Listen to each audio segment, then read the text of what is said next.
ಪಾಪ ಮಾಡೋನು ಪಾಪಕ್ಕೆ ದಾಸನಾಗಿದ್ದಾನೆ, ಪಾಪದ ಸಂಬಳ ಮರಣ. ಆಗ ನೀವು 30 ದಿನ ಕೆಲಸ ಮಾಡಿ ಏನ್ ಕೊಡ್ತಾರೆ? ಸಂಬಳ ಕೊಡ್ತಾರೆ. ಪಾಪ ಮಾಡಿದ್ರೆ ನಿಮ್ ಸಂಬಳ ಏನು? ಮರಣ. ಪಾಪದ ಸಂಬಳ ಏನು? ಮರಣ. ಮರಣ. ಈಗ ಬೇರೆ ಹೇಳ್ತಾರೆ, ಯಾವಾಗ ತಿಂದಿದ್ದೀನ ಅವನು ಸತ್ತೋಗ್ತಾನೆ, ಮರಣ ಆಗೋಯ್ತು ಅವನಿಗೆ. ಆಗ ಆ ಜೀವ ಎಲ್ಲೋಗಿದೆ? ಜೀವ ಬಂದು ಆ ರಕ್ತದಲ್ಲಿ ಅಡಗಲ್ಪಟ್ಟಿದೆ.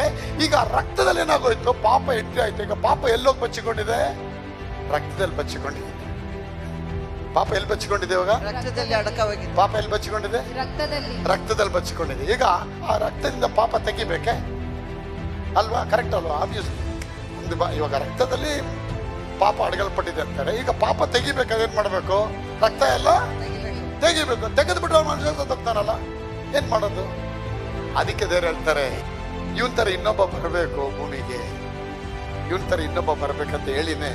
ಹೇಗೆ ಆದಾಮನ್ನ ದೇವರು ಮೂಗಲ್ ಊದ್ಬಿಟ್ಟು ಅವನ ಮೂಗಲ್ ಶ್ವಾಸ ಊದಿದ ತಕ್ಷಣ ಅವನು ಬದುಕೋ ಪ್ರಾಣಿ ಆದ, ಅದೇ ರೀತಿ ಪವಿತ್ರಾತ್ಮನದ ಭರಿತರಾಗಿ ಕನ್ಯಾ ಮರಿಯಂನಲ್ಲಿ ಯೇಸು ಕ್ರಿಸ್ತ ಹುಟ್ಟಕ್ಕೆ ಬರ್ತಾರೆ.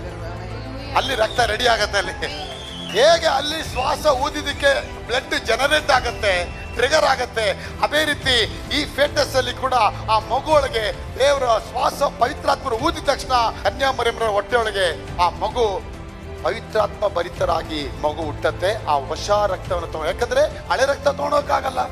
ಆದಾಮನ್ ತಪ್ಪು ಮಾಡ್ದ, ಆದಾಮ ಮಗ ಬಂದ, ಮೊಮ್ಮಗ ಬಂದ, 1ನೇ ಆದಾಮು 2ನೇ ಆದಾಮನಿಂದ ಅದೇ ರಕ್ತವನ್ನು ತೆಗೆದುಕೊಂಡ್ಬಂದು ಬಿಡುಗಡೆ ಮಾಡಕ್ಕೆ ಬಂದರು. ಯಾಕೆ ರಕ್ತ ಅಂತ ಹೇಳ್ತಾರೆ? ರಕ್ತ ಮಲಿನಾಗಿ ನಾವು God want to enter in that blood. ಅವನ ಜೊತೆ ಯಾವಾಗಲೂ ಓಡಾಡ್ತಿದ್ರು. ಇವಾಗ ಇವ್ರು ತುಂಬಾ ಹೋಲಿ ಆಗಿದ್ದಾರೆ, ಇವನು ಒಳಗೆ ಬರೋಕ್ಕಾಗಲ್ಲ. ಇವಾಗ ರಕ್ತ ಅಶುದ್ಧ ಆಗಿದೆ. ಈಗ ರಕ್ತ ಅದನ್ನೇನ್ ಮಾಡ್ಬೇಕು? ತೆಗಿಬೇಕು. ಒಂದೇ ದಾರಿ ಪರಿಶುದ್ಧವಾದ ರಕ್ತ ತರಬೇಕು. ಅದಕ್ಕೆ ಒಂದೇ ದಾರಿ ಇವ್ರ ರಕ್ತನೇ ತಗೊಂಡ್ಬರ್ಬೇಕಂತ. ನನ್ನ ರಕ್ತನೇ ತಗೊಂಡೋಗ್ತೀನಿ ಮಕ್ಕಳಿಗೆ. ನನ್ನ ರಕ್ತ ತಗೊಂಡೋಗಿ ಆ ರಕ್ತವನ್ನ ನಾನು ಯಾವಾಗ ಇಂಪ್ಯೂಟ್ ಮಾಡ್ತೀನಿ, ಅವ್ನು ಯಾವಾಗ ಸ್ವೀಕಾರ ಮಾಡ್ಬಿಡ್ತಾನೆ, ಅವನೊಳಗೆ ಮತ್ತೆ ಜೀವ ಆತ್ಮ ಒಳಗೆ ಉಂಟಾಗತ್ತೆ.